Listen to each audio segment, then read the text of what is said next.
Hey y'all, this is Ming and Chu from Two Mom Boys. Thanks for tuning in today. Before we start, we'll give people a chance to join in the conversation too. So we'll be starting in a bit. But in the meantime, listen to some good music.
Hey everyone, so thanks for joining us today. This is Meng Chu from Two Mom Boys, and if you guys haven't been following us this past month, Chu and I are participating in Movember by not shaving for the entire month. So we are 4 weeks in, and we're pretty much through. I can't wait to shave this, and we're doing this to change the face, help change the face of men's health by raising awareness to men's health issues. And so, I think, Chu, I'm actually probably going to keep some of this facial here. I probably will trim it because it's a little bit long and nasty, but I think I'm going to keep it. It makes me look older. What about you? I think I'm going to get rid of it. It gets pretty annoying when your hair gets into your mouth. Yeah. That's when it gets annoying. So I'm ready to shave it all off and just be done with it. Yeah, that's why for me, I'm just going to trim it so that it doesn't actually get into my lips and stuff like that. But besides focusing on just not shaving, we're also kind of dedicating our episodes this month to men's health, so mental and physical health. And if you haven't been following, so Chu recently got surgery on his ACL probably 2 weeks or so ago. So Chu, why don't you update us on where you're at, how you're feeling, and how things are going? Sure. Well, if anyone saw me from the last episode, I was probably there just in body, but not in soul or spirit, because I was so out of it.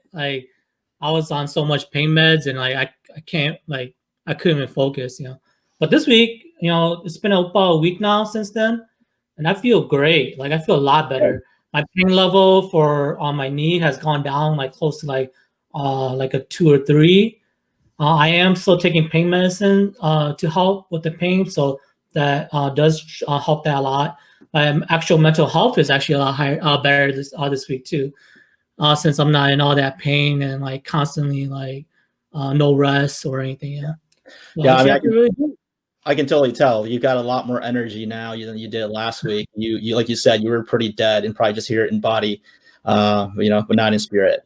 So have you been going to physical therapy yet? How does recovery look like or work? I've only started physical therapy last week. Last week, but it was the first one. So we didn't do much. We just talked about 2 exercises that I can do at home Okay. And then So virtual right now? next. Is it virtual for No, No, you're actually going in. it's actually Okay. I'm actually going in. So starting next week, it's 2 times a week for the next 4 to 6 weeks, depending on how quickly I recover. Cool.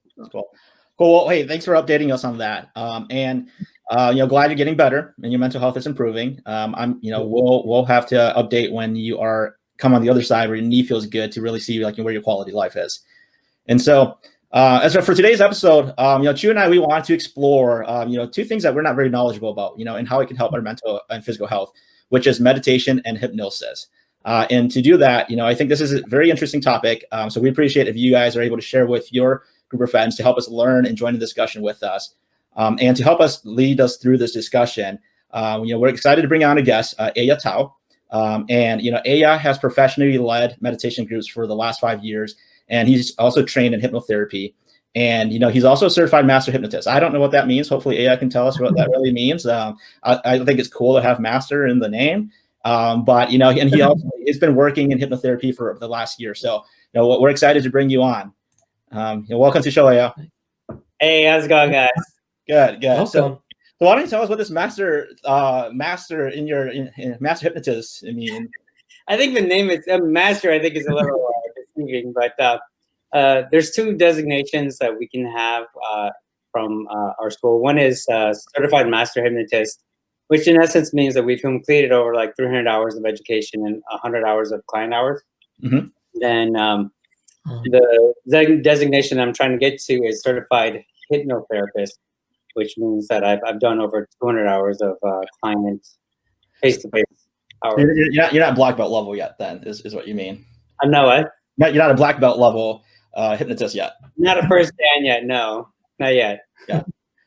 Cool. But the great thing about my school is that it's probably one of the most intensive programs that you will have, because there's a lot of places that offer like a weekend course or a day or 2 course. And I think in essence, the understanding of getting someone in hypnosis is relatively easy. Mm-hmm. It's understanding all of the different facets of like, okay, if this person has this symptom or if this person has this illness, how do we help them? Sure. And that can take a very long time to learn. Sure. Cool. Well, hey, let's dive right into it. I think the first question that we kind of have is, when I think meditation, I'm thinking, it's just clearing out your head. It's, you see the Buddhist monks emulate meditation. So like, what do you define as meditation, and how might meditation help us beyond what I just see as clearing our heads out for the moment? Mm-hmm. I tend to speak in metaphors, so I like to use a good metaphor for that. Meditation to me is like the practice you do to become a good musician. So when if you do meditation every day, even just for 5 or 10 minutes a day, it helps you have a more balanced, more structured life. Mm-hmm. Whereas if you don't do meditation, a lot of times it's a lot easier to be pushed off balance and to lose your cool by very little things. Much like practicing an instrument, if you practice 15 minutes a day, that's going to be a lot more helpful for you than for you to say, well, I'll do it at the end of the month. I'll just do 4 hours to make up for it. It's not going to be as helpful for you as if you were to just do 10, 15 minutes a day. And when I was younger, I learned this was effective for me because, ashamed to admit, at the time I was maybe dating somebody that was not really the most healthy person for me.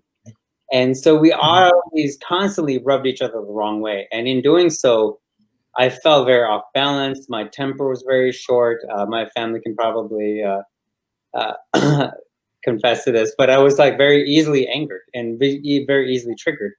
And so that's when I went to my friend who is a little bit of a psychic, and she leads the meditation group that I used to go to.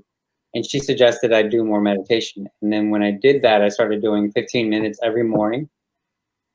And then I increased it to 15 minutes in the morning and 15 minutes at night, right before I went to bed. It actually helped me be very, very balanced. And so even very strong, stressful things would come at me, and I'd stand there like solid, like a rock, and not get pushed over. So what do you think? How did the meditation help you find that balance?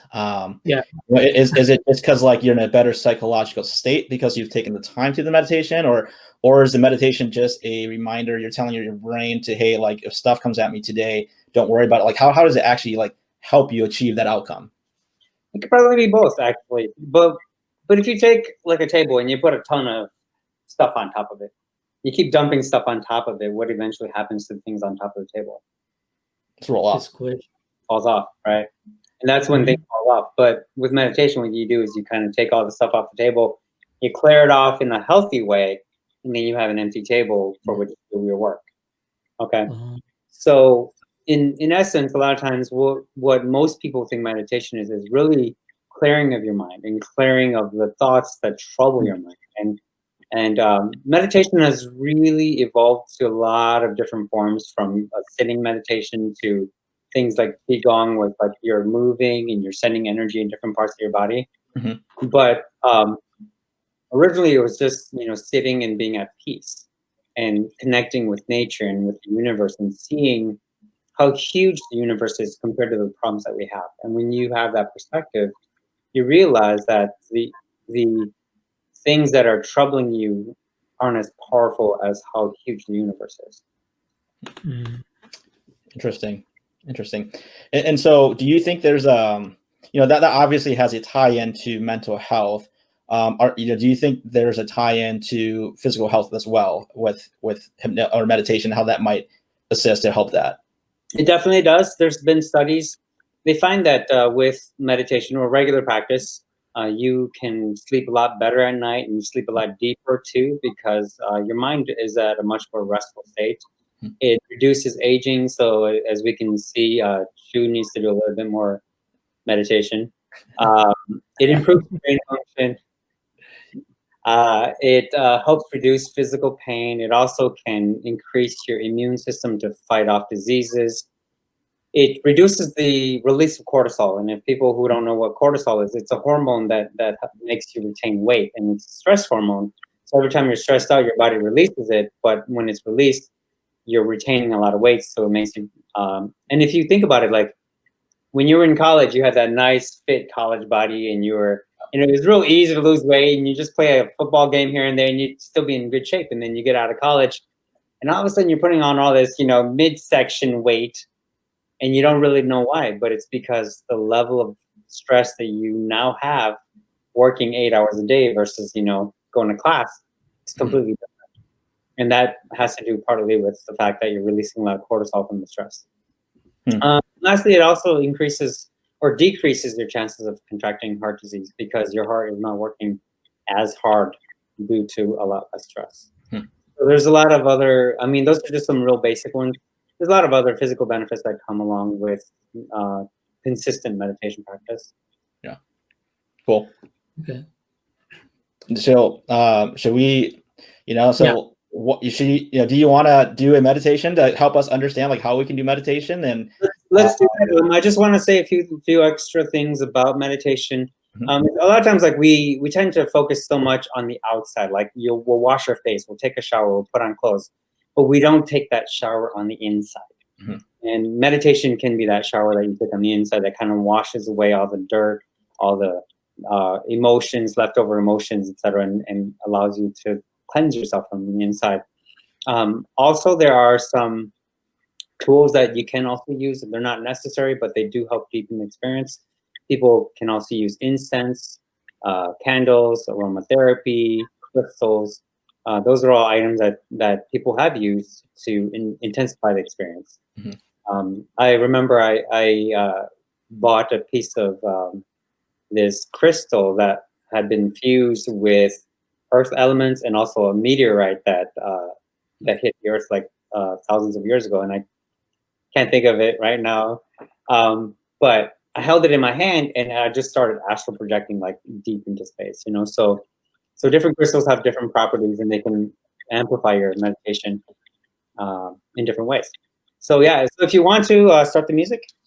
Yeah, so for our audience, are you guys gonna, sure, go ahead. Oh, I was gonna say before that, one of our listener has a question. Okay. Can you pull that up?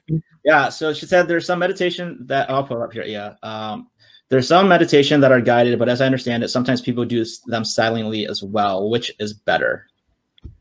Whichever works best for you. I don't think that one specific form is better than the other.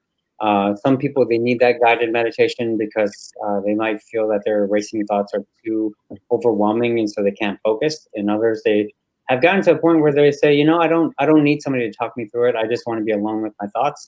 And so whichever works best for you, definitely, as I was saying, there's so many different forms of meditation now that definitely try a couple and figure out which one is most beneficial to you. And even when you find that one, try other ones too, just to see what else is out there.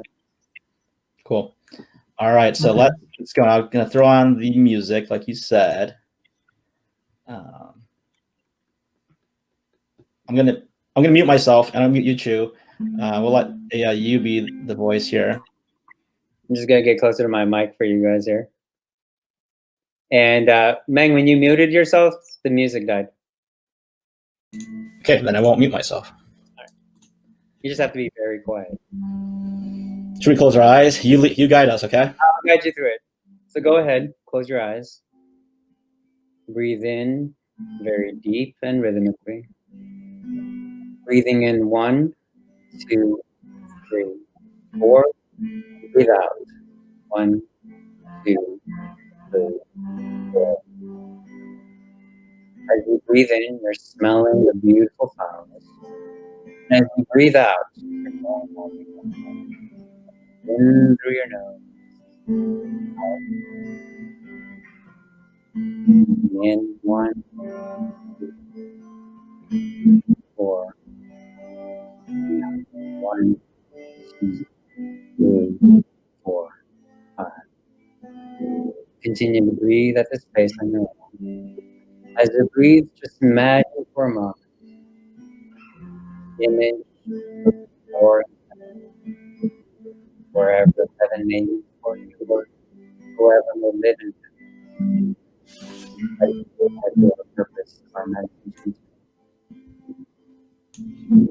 As the floor opens up a hole that grows larger and larger, you see the very beautiful divine light of heaven traveling down through the sky, down to the earth. As this divine light surrounds your entire body, you can feel it filling your body with unconditional love, light, and warmth. You might notice some dark energies, whether it is sadness, anger, bitterness, or pain, leaving your body and being disintegrated in this amazing heavenly light. As the negative energy is destroyed, it leaves open space for you to receive the light and love from heaven.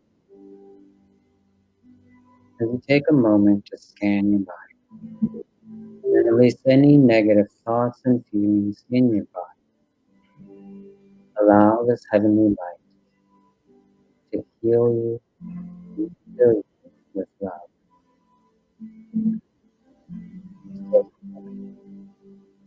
Scan your entire body.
This heavenly light from above. You might feel warm in different parts of your body. And that's a good sign. That's a sign that you receive light from heaven. As you sit there bathed in this heavenly light, just listen to the sound of the voice coming inside of you as you connect the messages brought down from heaven. The voice that might have silenced, and you might have silenced for too long. What might that voice say to you if it had an audience? What might you learn from listening to this voice? If you have any intrusive thoughts, just acknowledge them. Let them pass through so that you can connect with the peace in your heart.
As we reflect on our schedule and the moments of our day, what peace might be found?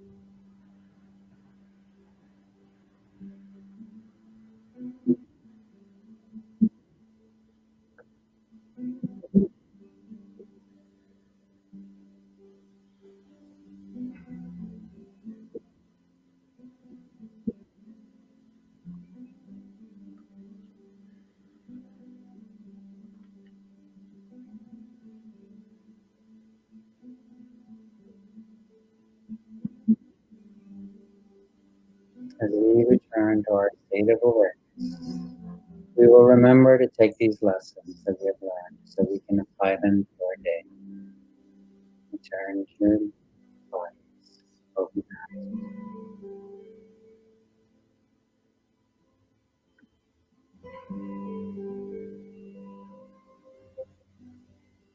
Coming back, open your eyes and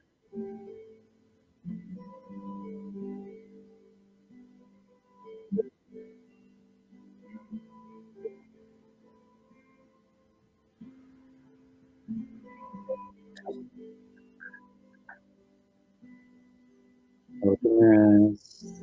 Open your eyes.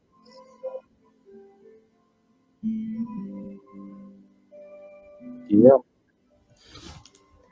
You guys didn't want to come back. I think I fell asleep there. No, what'd you think, Chu? Oh, you're.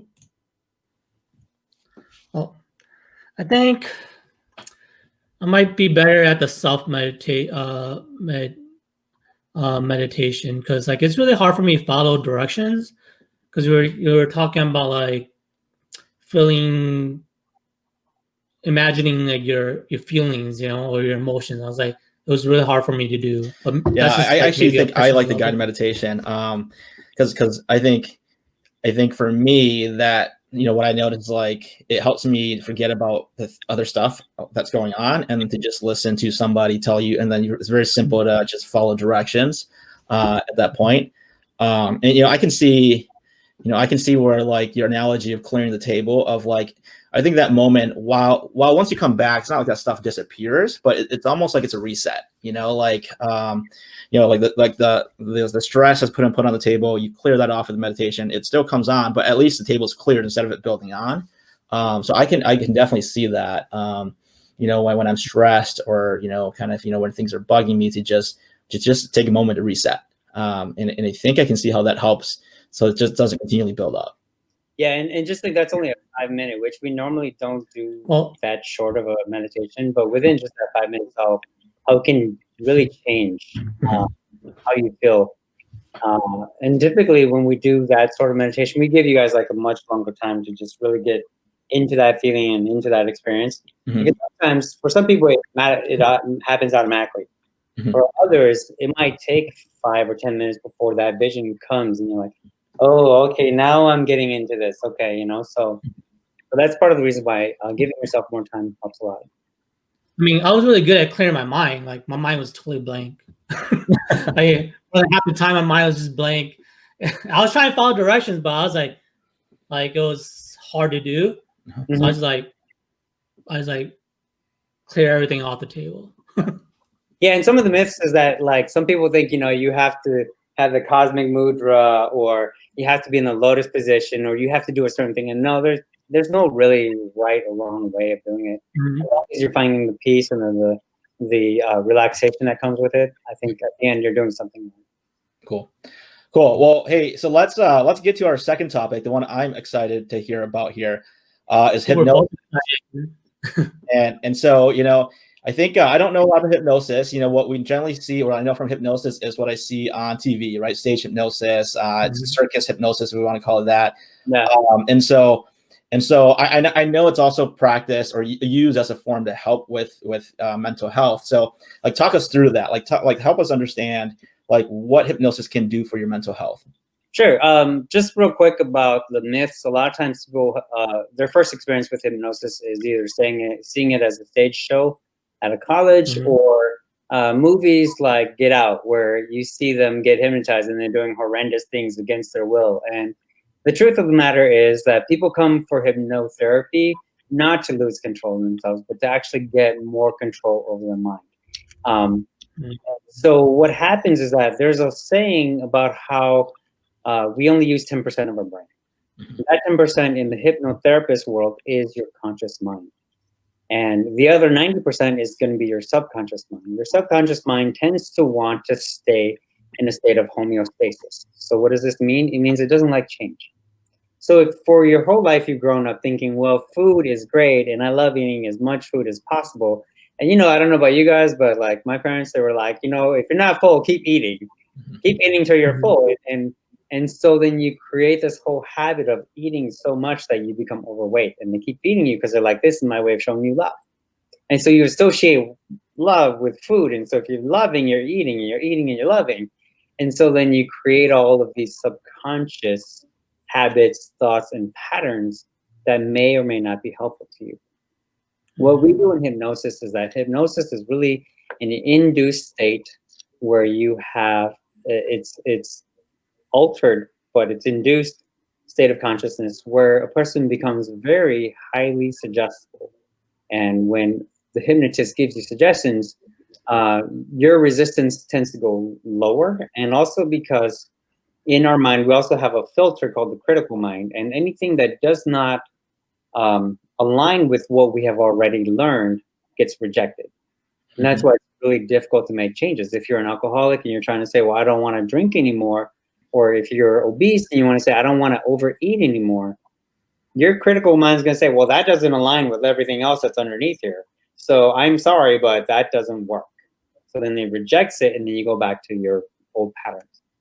What we do is in hypnosis, we open a back door into your subconscious mind. We put in suggestions that are going to align with what you consciously want, so that your 10% is not fighting the 90%. And 10% fighting 90%, I don't know which one's going to win, but one is a little more powerful. Sounds like a relationship where like someone wins 90% of the time and someone else wins 10% of the time. Speaking for personal experience here, or I think that's a fact. I'm just kidding. but it sounds so manipulative. Yeah, like any thoughts on? It's just because it's. I mean, it's not manipulative because they're doing something. I think what you want to do yourself. It's just that your conscious is just doing it very difficult to do it, right? But it sounds like I guess that's probably why we have these standards in place so that people don't use it in a manipulative way. It can be perceived that way, but if you think about it, everything is manipulative. Everything from commercials to Nike to, they are using elements of hypnosis to get you to buy their shoes. I mean, like, why do people go crazy and stand in long ass lines outside of the shoe store just to buy a pair of new Air Jordans? Right? That's all manipulation, but they just don't see it that way. They call it marketing. Sure. Good point. Where hypnotherapy is different is that we do have ethics and standards that we have to follow, and that we can't just use hypnosis for our own personal gain. We're really here to help people achieve their goals. Mm-hmm. Something I'm curious about is like with hypnosis, are there any negative side effects or like any cons to it all? Like someone gets stuck in hypnosis, because you hear about that. They're not waking up or something like that. Well, that's another part of the misconceptions about hypnosis. We go through hypnosis at least one time every day, sometimes multiple times. Have you ever been to a movie and you watched it and at the end you were crying? Or you were laughing out loud? I don't cry. I figured that. It has a stash, got that sinister stash going. But like if you've laughed out loud at a movie, what you've done is you've given the movie credibility, so much credibility that you've become suggestible to the humor or the sadness or the pain in it. Have you ever driven and forgotten how you got home? Yeah, your mind's just somewhere. Yeah. Especially when you're coming home from work and you've done it like a million times. That's hypnosis in play. Okay. And the difference is that when you're working with a hypnotherapist, what we're doing is we're taking that piece and helping you achieve your goals with it versus just having it happen without purpose. Yeah. Well, what do you see are some of like common things that people seek hypnotherapy for to help? You say goals. So is it all very individualized, personalized, or do you see more common things where people use that therapy for? The two most common are going to be smoking cessation and weight loss. Mm-hmm. But we also have, it can be everything that is considered psychosomatic. Psychosomatic is the idea that a disease or ailment that's in the body is also in the mind. Some physical diseases that are particularly prone to being psychosomatic could be like stomach pain, headaches, chest pain, fatigue, any limb pain, back pain. So a lot of times we have a psychologically linked issue that we're not dealing with. And in continuing to push it to the back of our mind, it expresses itself in our body. I think one of the things like we discussed in our last episode with Hmong men and their mental health is like their confidence. Mm-hmm. Like it's like that's something that hypnotherapy can help with. Definitely.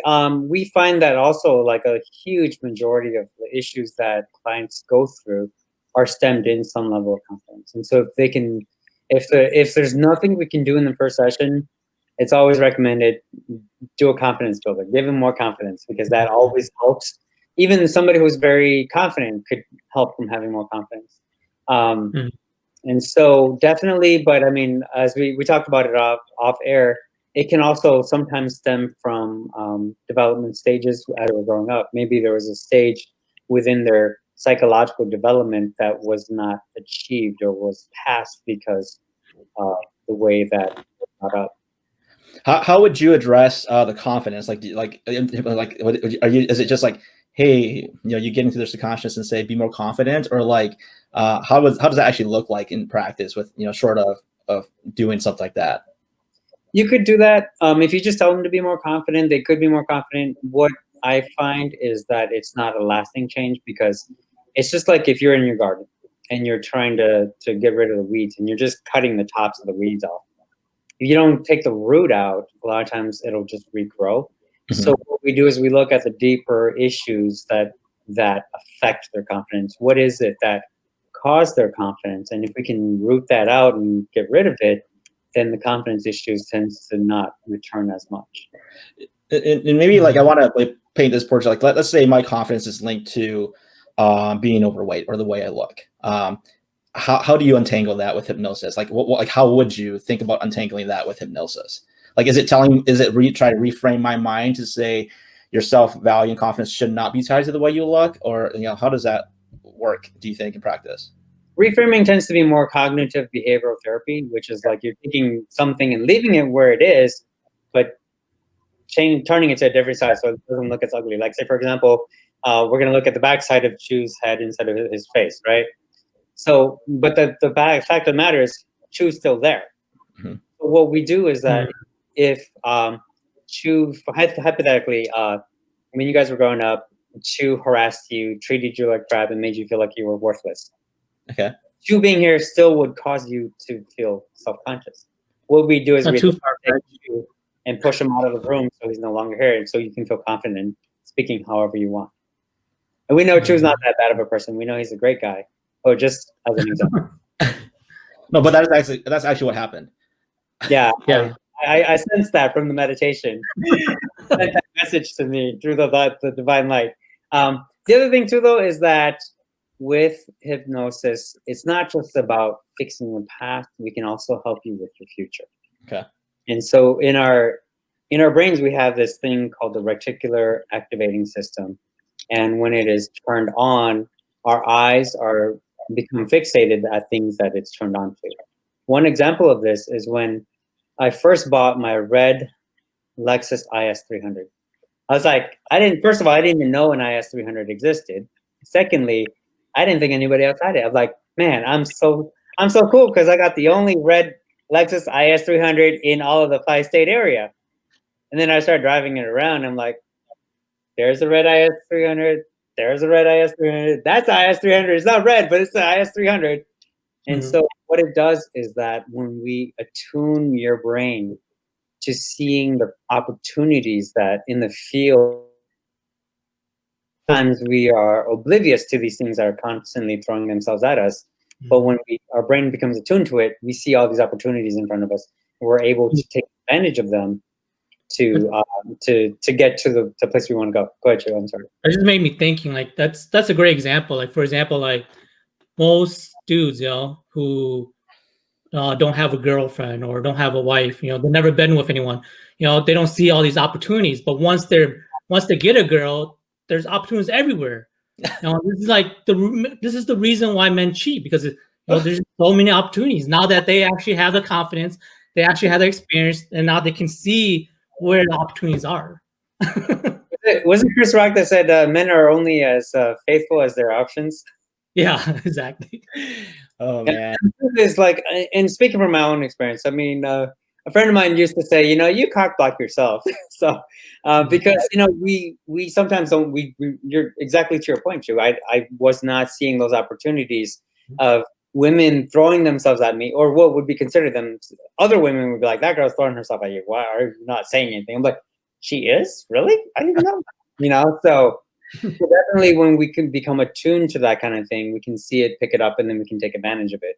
Whereas if it's sitting there, the window only opens for so long until it's closed. And so if we're not noticing it, the windows are closing in front of us, and we're like, oh, well, I don't have any opportunities. Nobody cares, and blah, blah, blah. But in reality, maybe it's just that you're not seeing it. So I guess I'm curious how that works. Like, I mean, I get like, how that can work. I'm more thinking like the process of it, right? Like, so, because subconsciously we could tell ourselves, hey, just look for these things, right? But what we're saying consciously, we're not doing that. So the hypnotherapy goes into your subconscious, and because it's subconscious, you don't actually know what's happening. Is that how I understand it? So in terms of, let's say you look for opportunities to where women are throwing themselves, you're going to subconscious, telling the person to look for that, and then we aren't subconsciously saying she's throwing herself at me, she's throwing herself at me. The subconscious just reads that. Like, I'm trying, like, how does that actually work? Like, first and foremost, the hypnotic sleep is not actually sleeping. You're quite aware. It's I try to think of it as like being buzzed. Like you know that it's happening, you see it, but you're just not as worried about it. Mm-hmm. And if, like, for example, like a person who isn't buzzed, would never go streaking. But some people are suggestible to that. You know, they get buzzing like, ooh, let's go streaking. And you're like, oh yeah, let's do it. Whereas if you were somebody like, what the hell is he talking about? No, I'm not doing that, you know? And so in essence, you are aware of it. It's just when you become more aware of things that will help you achieve your goal, your critical mind is not going to block it off. Yeah. Okay. So it's being more okay, because so maybe the way I think about it is in the first place, without it, you just probably assume like no woman is talking to you in that example, right? Versus based in what you've learned, though, you know, like what have you learned growing up? Like if you've learned that women reject you normally all the time, and you're not attractive to women, then even though women are throwing themselves at you, you're gonna say, "Oh no, it was just because she needed help with her math."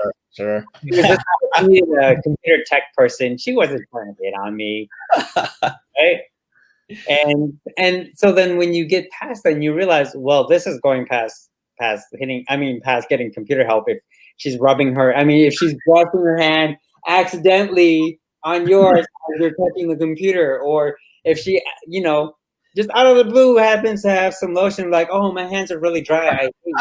And you're like, oh no, I'm good. I just want to get this finished.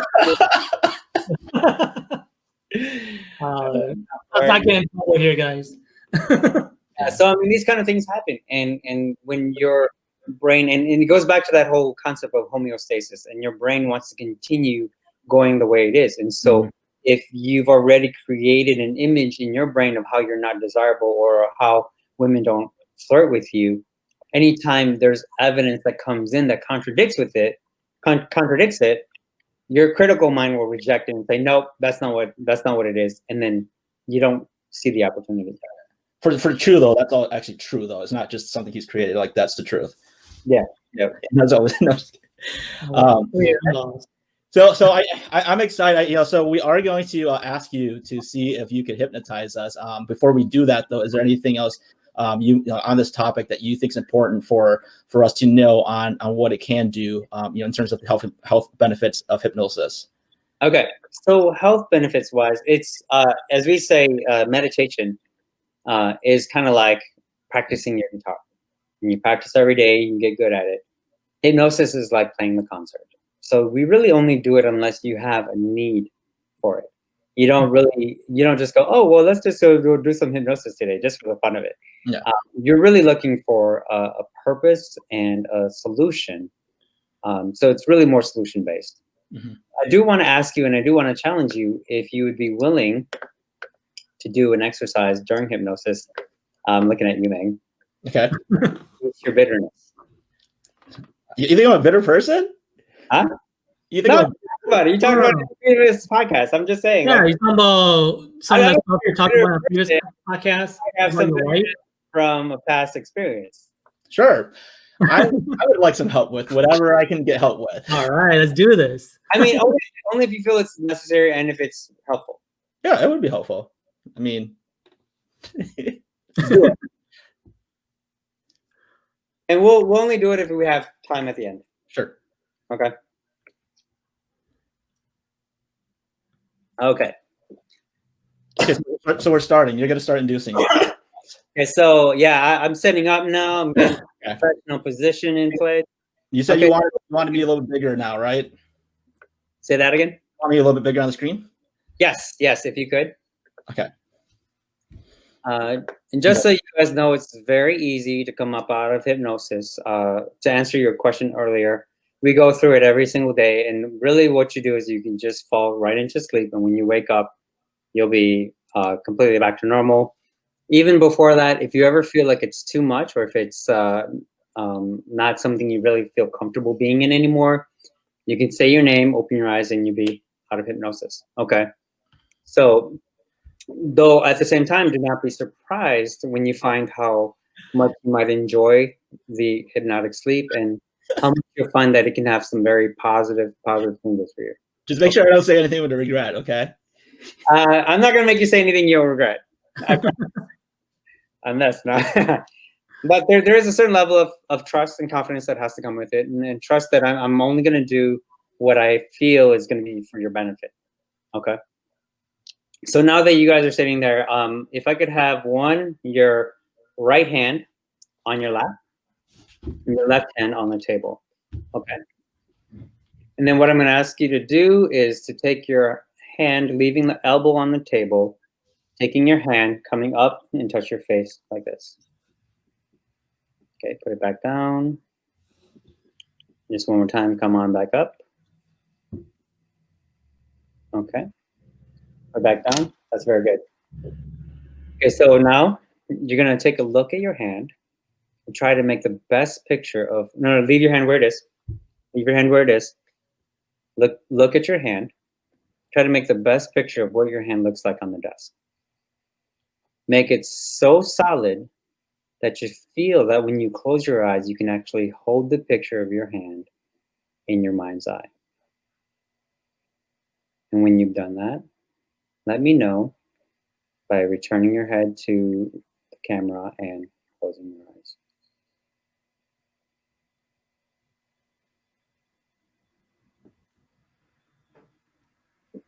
Hold that picture of your hand. Make it as real and solid as possible. As you hold that image, 3 physiological changes are going to begin to happen. First, you'll notice that your breathing is going to become deep and rhythmic. Nod your head when you feel that. Wonderful. Now, draw all of your attention to your eyes. When you feel that pleasant fluttering underneath your lashes, go ahead and nod your eyes.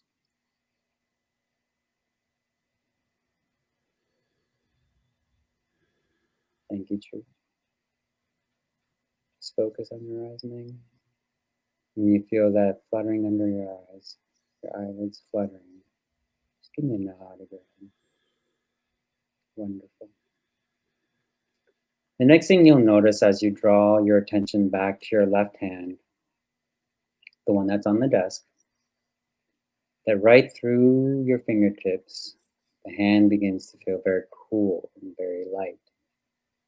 There's a lightness all the way through your fingertips, and the elbow presses down on the desk. The left hand gets so light, it begins to lift and rise, lighter and lighter, with a lovely tugging, pulling feeling going up, up, up, lighter and lighter, even lighter than before, with a lovely tugging, pulling, jerking feeling, lifting and rising, tugging and pulling, pulling and tugging, lifting and rising. And just for a moment, Meng, you're just going to ignore what I'm saying right now. Leave your hand exactly where it is.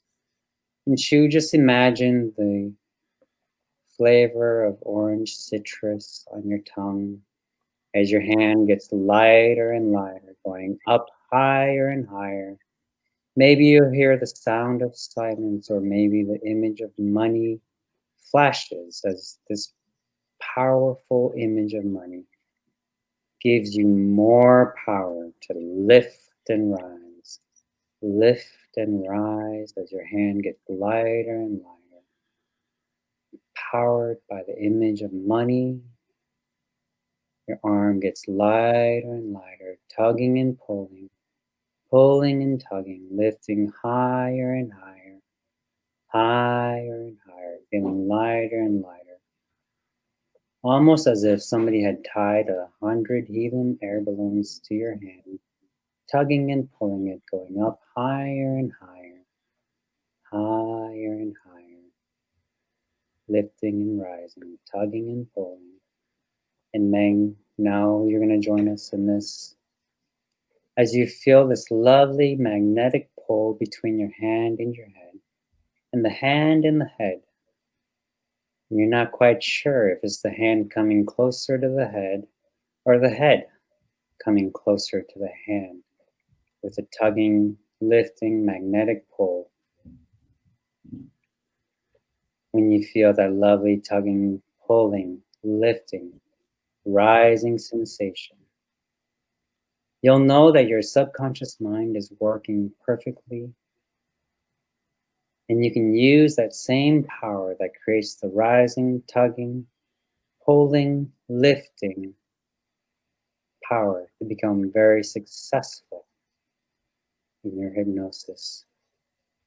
As that magnet, as we place a magnet in your head and one in your hand, pulling your hand towards your face as your hand starts turning at the wrist, twisting and turning, tugging and pulling towards your face. As your hand touches your face, and Meng, deep sleep, just relax, chew, allow your hand to continue towards your face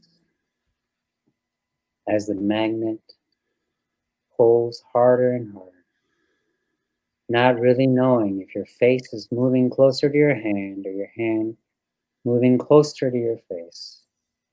Both of them moving so quickly and easily, tugging and pulling towards each other, feeling that magnetic pull. And when your hand touches your face, you'll reach the height of your suggestibility. Your hand gets closer and closer, tugging and pulling, twisting and jerking towards your face, tugging and pulling, twisting and jerking, closer and closer, closer and closer to your face. And when it reaches your skin and makes contact, and deep sleep. Relax, Chew. Deep sleep.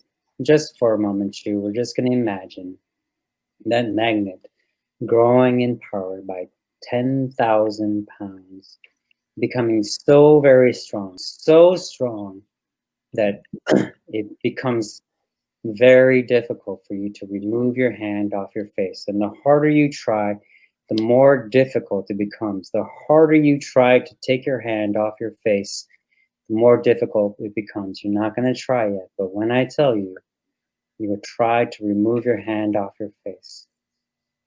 But you'll find that the harder you try, the more difficult it becomes, as if somebody has taken super glue and glued your hand to your face. Chew, go ahead and try to remove your hand.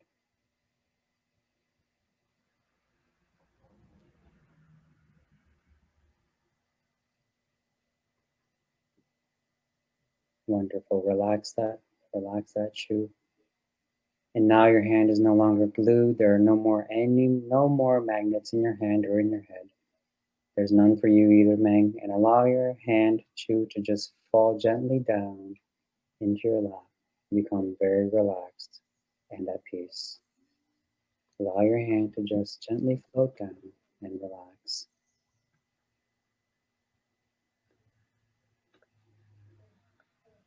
I'm going to say deep sleep.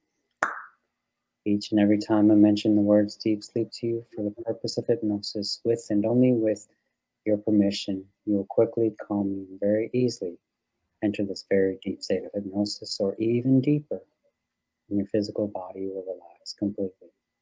Deep sleep. Deep sleep.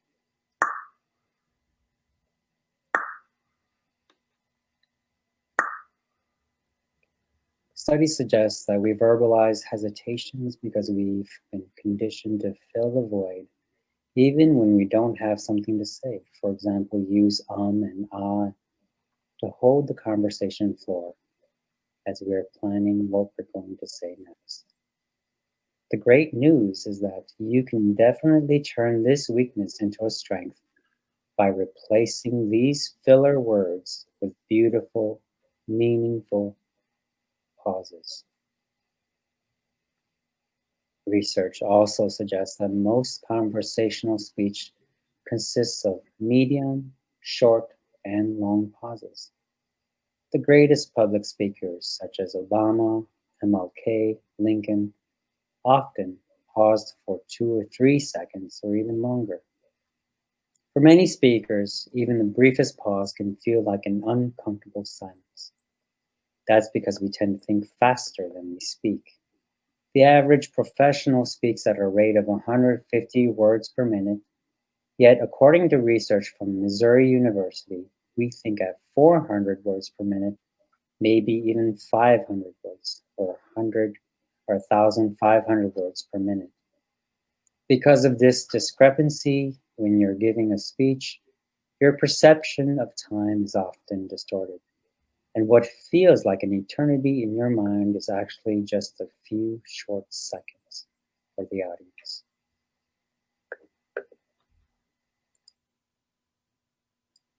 So let's take confidence in taking a beautiful, restful pause in between thoughts.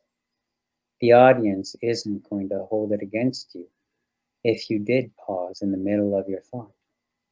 If anything, it brings more power to the words you're saying because it can build suspense, emphasize a point, or give the audience time to absorb the insight. And you want your audience to be able to absorb all that you're saying, right? So just imagine that these crutch words that you use, and, but, you know, when used in the context of being a crutch word, that they have become erased from your memory and usage, only in the context of being used as a crutch word. The harder you try to use them, the more difficult it becomes for you to use. The harder you try to use a crutch word, like you know, and, the harder it will become, and you'll find that the ability to use crutch words has been erased from your memory. Instead, you'll find that you enjoy replacing that void with a very comfortable, beautiful pause that allows your listeners a chance to absorb and appreciate what you're saying. If you receive these suggestions, just give me a quick nod of your head so we know to continue forward. Wonderful. Going deeper.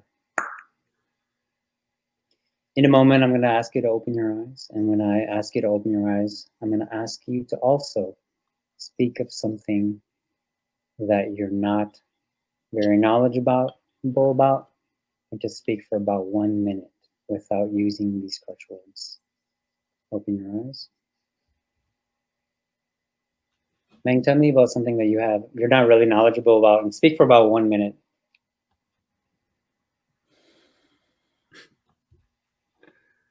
I can't think of anything right now. Tell me about the menstrual cycle in pre-teenage or teenage girls. Happens every 28 days ish. Can start anywhere from 12, the age of puberty, going forward. That's probably the extent of what I know. Wonderful. Sleep. Shu, open your eyes. Tell me about how to change an alternator in a car.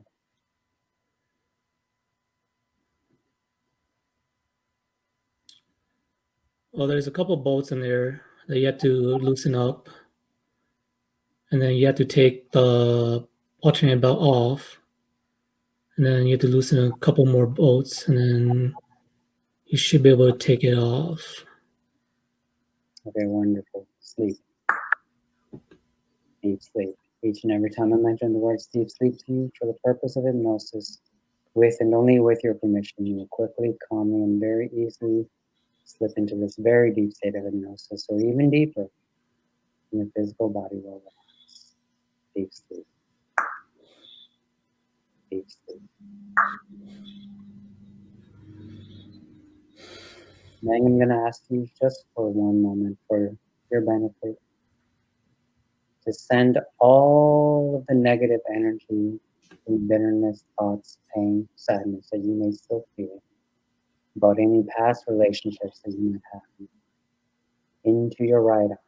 And as you send this energy into your arm, you start to feel it become more tense, more tight, to the point where it becomes very straight and lifts up on its own.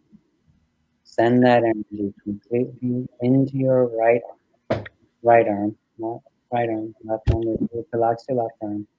In your right arm, send that energy so that your arm becomes very tense, very tight, very straight. Send all the bitterness, any sadness, any anger, any pain that's still there, send it into your right arm.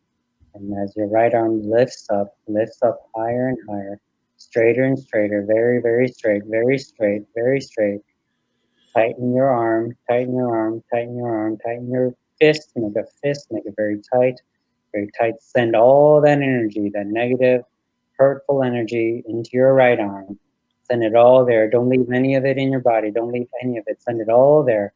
Completely, fully, completely. Send it all into that arm. Make it very straight. Make your arm very, very, very straight. And when I tell you, not right now, but when I tell you, you're going to bend your arm. And when you bend your arm, you're going to release all of that negative thoughts, feelings, emotions, and you're going to be free of all of that negativity. And bend your arm, and relax.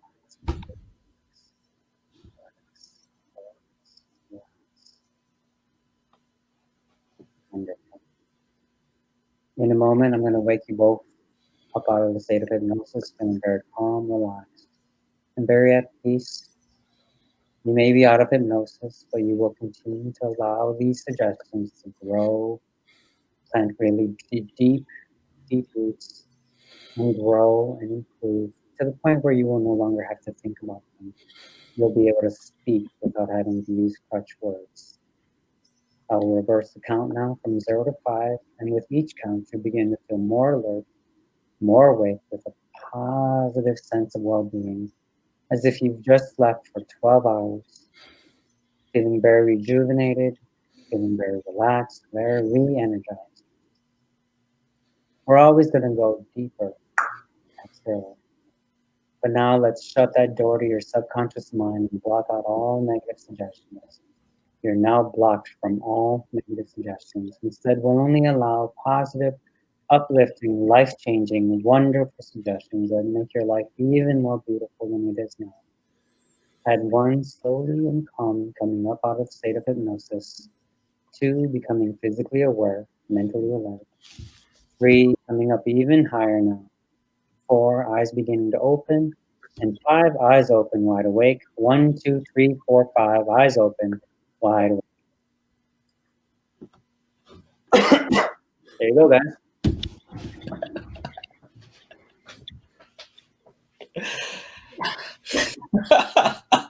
What's up?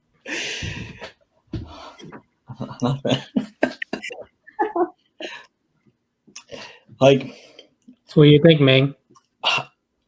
I feel like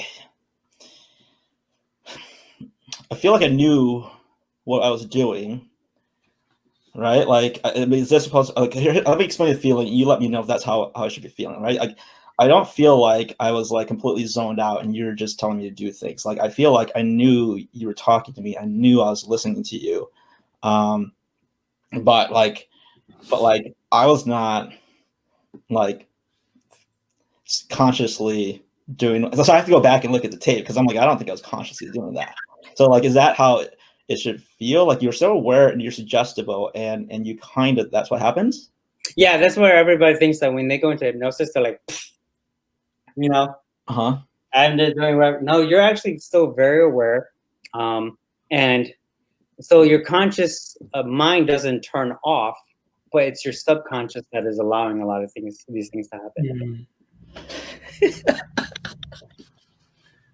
I think the thing I experienced was like I could hear everything that you're saying. And then like when you're saying like, hey, your arm is feeling lighter, is raising, you know, I can start to feel it, you know, but then I have this other thing where it's like, fuck the power, you know, I can overcome this, you know, I'm not gonna let it do that to me. You know, so I had it in my mind the whole time, you know. I sense that. That's why for you, I had to use some misdirection. Yeah. To get you focusing on the other things, and then your mind's not saying fuck the power. You're like, that taste of okay, you know. So Yeah, was like one of the words you said for us not to say anymore? I did not. That was not one of the words that you identified. Yeah. And so that's why I'm noticing like Chu and I are still saying like. Yeah. You're not saying any other words. I know. You should. I was surprised though. There. Yeah. I was a little worried because I've never done this before, but I was like, you know what? Let's just go for it. You know, I was like, so then I was like, you know what? Let's have you talk about the teenage female menstruation, and you didn't say any of the. I wanted to. I could see myself wanting to, but like something in my mind said, "Don't." You know. Yeah, exactly. Like so, my mind just was thinking, okay, don't say that word, and then just sit here until I can think of something to say. Yeah, it's like what Ming was saying. Like when you're about to say it, you're conscious of it, and then it's telling me. I'm telling myself to pause. I was just about to say that word just now, but I'm not saying it because the word. Yeah. Wow. How long do you think this will stay, like in the subconscious? Depends on your suggestibility. Some people are so suggestible it's like forever, and some people who are fuck the power, they no, I'm just kidding. People, it kind of varies between people. Mm-hmm. You might have different levels of suggestibility. So if I notice myself relapsing and saying, I might have to like have a weekly session, and we'll go back to it, and then we'll include like that time. Yeah, we'll include like because I think because we can't see the other crutch words, like becomes the crutch word now. Yeah, that's crazy. In the next session, it becomes you guys say like now. That is crazy. Yeah, but as you can see, with hypnosis, changes can happen almost immediately. If it's something that you are on board with and that you want to change, it'll just like that. What do you think, Chu? It's nuts, isn't it? I think it's good. But I think I need more, probably more practice. I think, like I said, when the problem with group sessions is that it's not very specific. Mm-hmm. So with Meng being a lot more suggestible than you were, you could see that with his hand, he was up like right away. It took a little bit more. With him, it was the suggestions were accepted a lot easier. With you, I had to use some misdirection. I had to use some other techniques to get you to start going on it. Mm-hmm. Is that why you asked for all the stuff before? Because like you didn't have me, you didn't play that scent back to me, but I noticed you played that scent to Chu because like you needed those things to get his mind in that state. Is that why you asked for kind of those things before? Yeah, for me it's for misdirection. Because sometimes when the mind is fighting, and I'm horrible with it too. Because when we first started with school, I was one of those people that just my arm would never raise and they hated me because I knew that my mind was either fuck the power or like they're doing it wrong or whatever. So I was trying and I was like I wanted to go, come on, let's go, come on, arm, let's go, come on, and it wasn't going. And I was like I'm trying to help them, but it's not working, and I'm not helping them, it's not working. So it does help to have some form of distraction for his mind. The other thing, though, I don't know if Chu, do you remember though? We did a challenge for you. Can you explain, talk about that challenge for you a little bit? A challenge? Mm-hmm. Are you talking about like the part where we're talking about something we don't know? No, it was before that. So what happened was when Chu's hand went, Meng, when yours was just kind of like this, so you already touched. So we're saying, we told you just kind of go into your deep sleep, right? With Chu, his went like this, and so then I did a challenge with him and I said, you know what, your hand is going to be stuck in your face. Yeah. Yeah. Okay. And he didn't. He couldn't. Yeah, I need to go back and watch the tape, man. I'm intrigued to see what happened. Well, but to tell the truth, like I felt like I was in power the whole time. Like if I wanted to break break it, I could have broke it anytime I wanted. Yeah, yeah, Mr. Tough Guy. You can if you really wanted to, but and that said, you know what? Why? You know, yeah, exactly. Like I didn't want to break it because I wanted to experience the Foley. So like I want that. That's why like I was like, okay, that's okay. We let's do this. Let's keep going. You know. I was so afraid when you asked us to open our eyes and say something that we didn't know that like I would just wake up, right? Like, but I was so surprised that we didn't say those words. Yeah.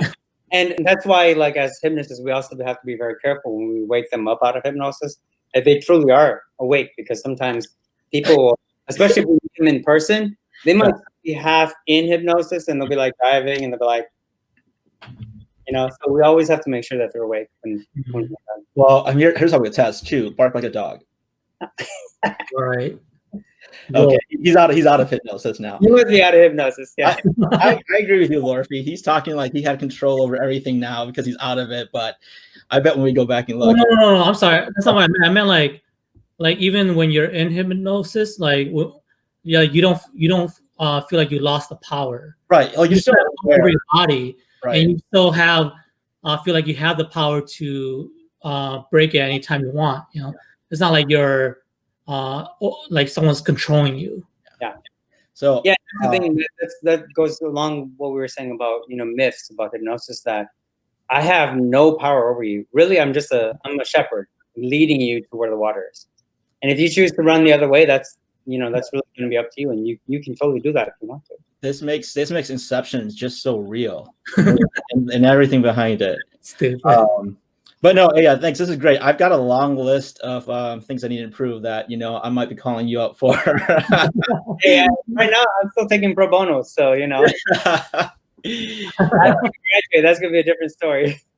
No, but thank you for coming on. I think I did do hypnosis before in college. I got on stage for a little bit and did a lot of that. So I kind of felt like I was easily suggestible, but I broke out of it and got off stage. But I think the key thing is like you're still aware. I think that's the biggest maybe myth is you feel like you're falling asleep because you see those people up there and they're just suggestible, so you think they're consciously out of it. But I think that's the biggest difference. So,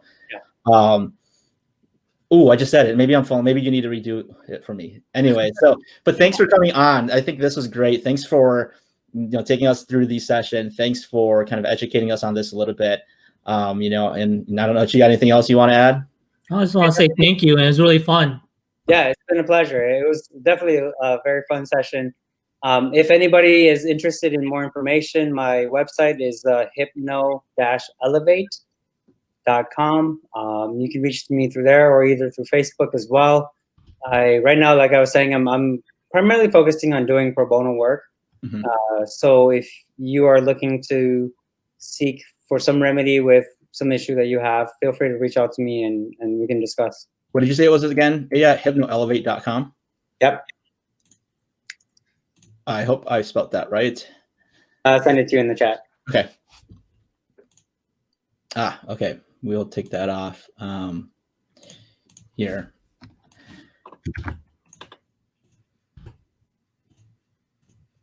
So yes, yeah. So thanks for coming on. Check him out there if you want to.